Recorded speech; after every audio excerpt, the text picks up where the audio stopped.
के चरणों में वंदन और नमन करते हैं।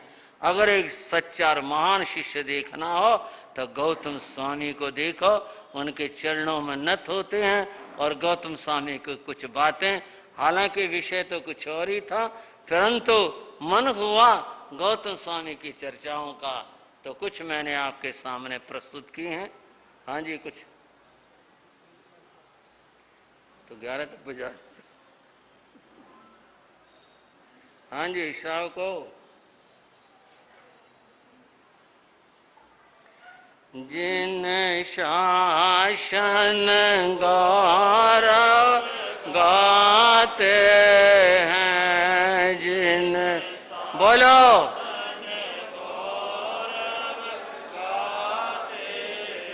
निज जीवन सफल बनाते हैं, निज जीवन सफल बनाते हैं, जिन शासन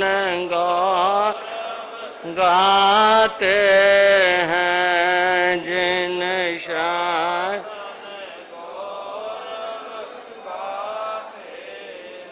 संयम सूरज संभूत विजय, संयम सूरज संभूत विजय, तप त्याग तपस्या के अतिशय, तप त्याग तपस्या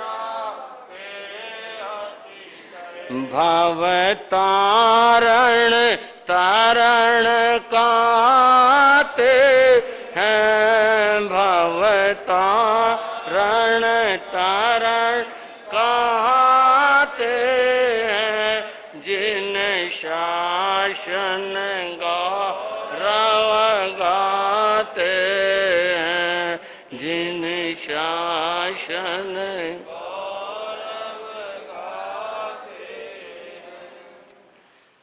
भगवान महावीर के धर्म पाठ की परंपरा की चर्चा चल रही है। हम आचार्य संभूत विजय तक आए हैं और मैंने बताया इनके शासन काल के अंदर तप त्याग तपस्या की अद्भुत प्रभावना हुई थी।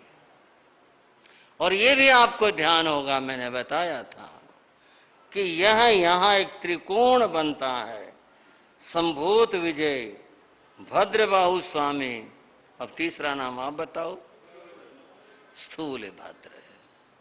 ये तीन जुड़े हुए महापुरुषों की ये ऐसी कथा है। आचार्य पद पर शोभायमान संभूत विजय है, जिनका दायित्व था संघ का संरक्षण, संघ के मुनियों के संयम की अभिवृद्धि, और वह इनके निर्देश में चल रहा था। एक बार अद्भुत घटना घटी। आषाढ़ मास था और आषाढ़ मास के अंदर संत लोग अपने अपने चातुर्मास का निर्णय लेते थे। उस समय में तो आचार्य भगवान बैठे हुए थे। एक मुनि आए थे, उनके संग के उठ करके वंदन करके उन्होंने चातुर्मास की बात कही थी और कहा था मैं चातुर्मास करना चाहता हूं। कहाँ करना चाहता हूं, पता बताओ कहाँ करें? सिंह के गुफा के द्वार के ऊपर, वहां जाकर विंध्याचल में, वहां जाके चातुर्मास करना चाहता हूं। गुरु ने कहा मुनि अपने को तौल लो। मैंने सोच लिया गुरुदेव, ठीक है, अगर तुमने सोच लिया और तौल लिया तो ठीक है। वे वंदन नमन करके चले गए थे। उनके जाने के बाद एक और मुनि उठ करके आए। उन्होंने भी आकर के गुरु को वंदन नमन किया और कहा गुरुदेव चातुर्मास का समय निकट आ रहा है और आप फरमाते हैं चतुर्मास कल्प होता है संतों का, तो मैं भी चाहता हूं चतुर्मास बिताना। और अलग अकेले, तब जो सामर्थ्य संपन्न अणगार होते थे उनको अकेले चातुर्मास करने की गुरु अनुमति दे देते थे। ठीक है, कहां करोगे? गुरुदेव मैंने ये सुना है उस प्रांत में वहां पर एक जंगल है और वहां एक सर्प का बड़ा आतंक है। इतना आतंक सुनते हैं कि रास्ता बंद हो चुका है, और वह सर्प बहुत विषैला है, जिसको काट लेता है आदमी बचता नहीं है। अगर रास्ता दिखाया जाए तो ऐसे जीव को दिखाया जाए। तो मैं सोचता हूं कि ये चतुर्मास वहां पर करूं, सर्प की बांबे पर, और वो भी ऐसा सर्प है। हाँ गुरुदेव, आपका आशीर्वाद मिले और आज्ञा मिले तो मैं वहां चातुर्मास करूं। गुरु ने फिर वो बात दोहराई, अपने पुरुषार्थ को तौल लो। मैंने गुरुदेव सोच लिया, विचार कर लिया, मुझे जीवन का मोह नहीं है। मैं चाहता हूं किसी जीव को बोधि प्राप्त हो जाए, ये चाहता हूं। ऐसा सोचकर वो हिंसा पर उतरा हुआ है, सर्प बहुत जीव उसने मार दिए मैंने सुना है। तो मैं चाहता हूं वहां जाकर चातुर्मास करूं। ठीक है मुनि, अगर तुम्हारी ऐसी भावना है तो ठीक है, तुम जा सकते हो और तुम्हें सफलता मिले। मेरी तुम्हारे साथ में मंगल कामना और आशीर्वाद है। धन्य हो गुरुदेव, आपने कृपा कर दी। वंदन किया और वो साधु भी चले। एक बार हमारे मन में भी आई थी, आप हो गए, आप भी गए थे कहीं, ऐसा तो कुछ नहीं। हम ठहरे थे बड़ौदा गांव में, चतुर्मास था।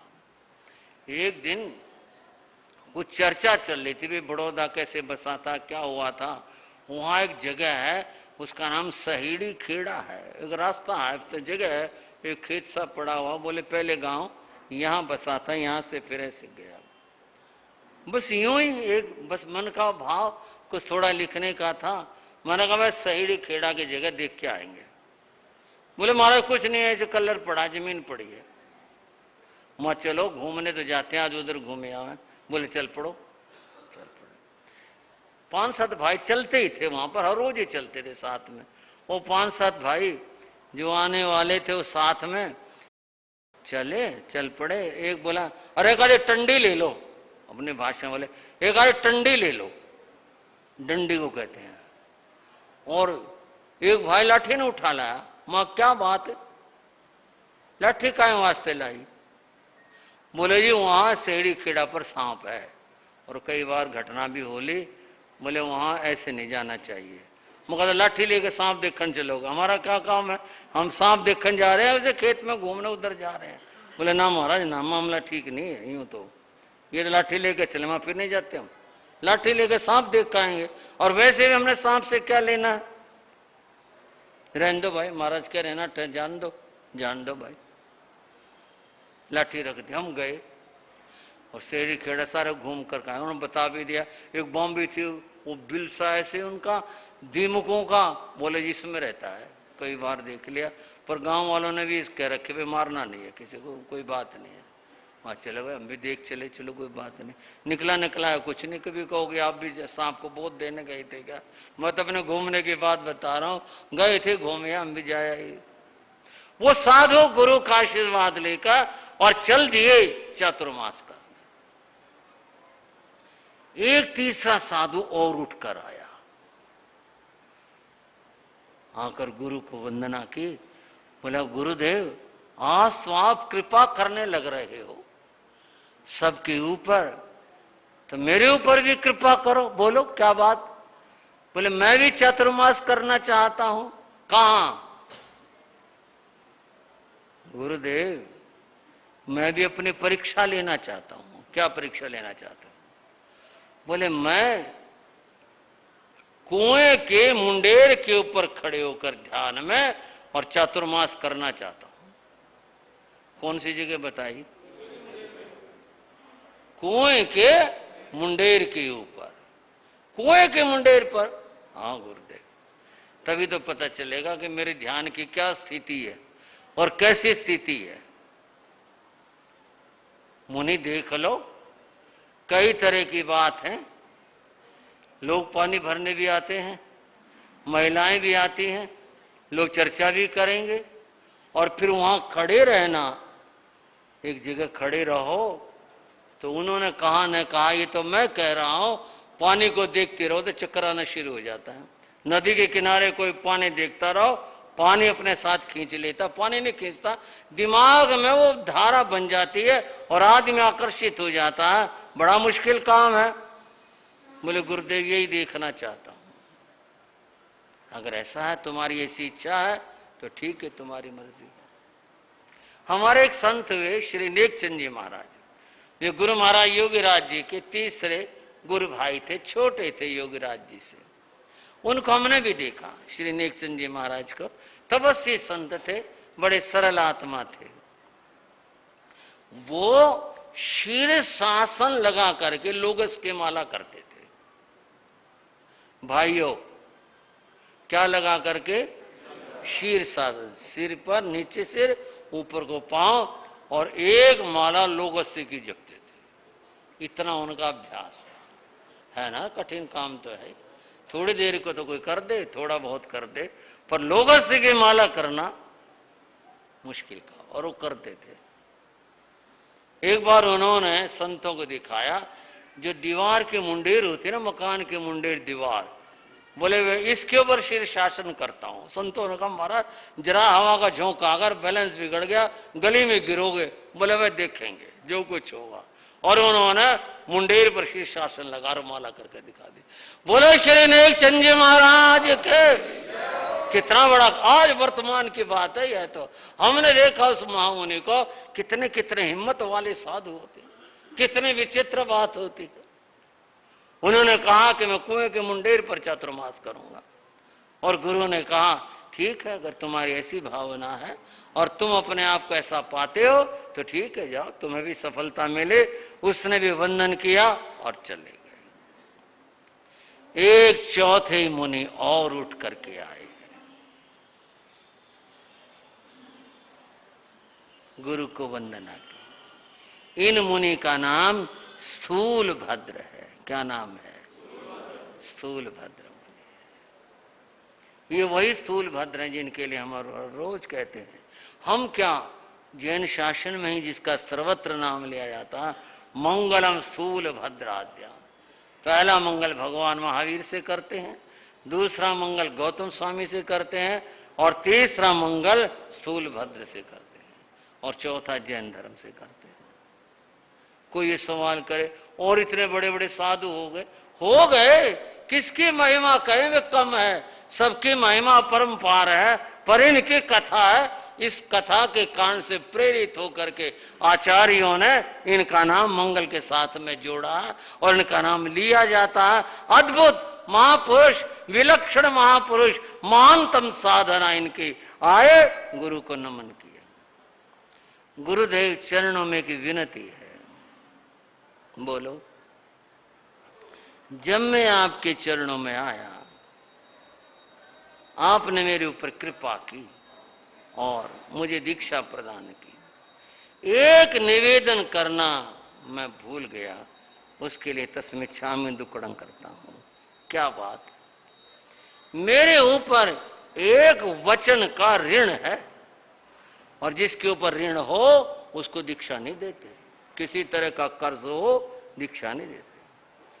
बोले वो मेरे ऊपर है और मैं उसको नहीं समझ पाया, अब मैं समझता हूं वो मेरे ऊपर है। क्या ऋण है, क्या बात है? बोले गुरुदेव आपको पता ही है कि मैं कोशा नाम की नर्तकी के यहां रहता था।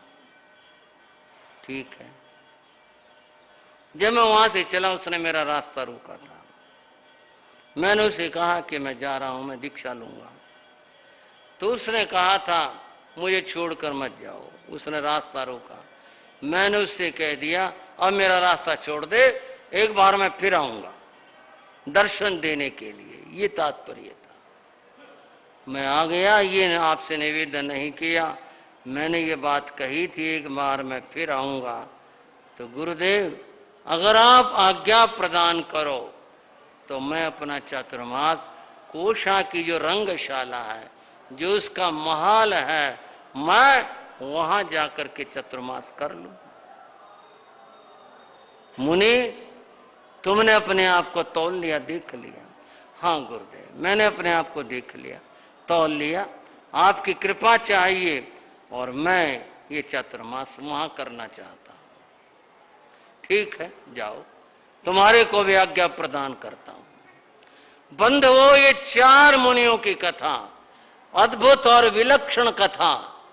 इन 4 मुनियों ने गुरु से आज्ञा मांगे और गुरु ने उन्हें आज्ञा प्रदान की, और ये भी बंधुओं पाटलिपुत्र की ओर प्रस्थान कर गए, जहां कोशा रहती थी, उसका महल था, रंग महल था, वहां चातुर्मास बिताने के लिए चले गए। चारों साधु अपने अपनी दिशाओं में चले गए, अपने अपने ठिकाने पहुंचते हैं, और वहां जाकर के किसका चातुर्मास कैसा रहा, कहाँ क्या बीते और क्या हुआ, क्या घटा, ये बातें सब अगले समयों की। आज की चर्चा यहीं तक।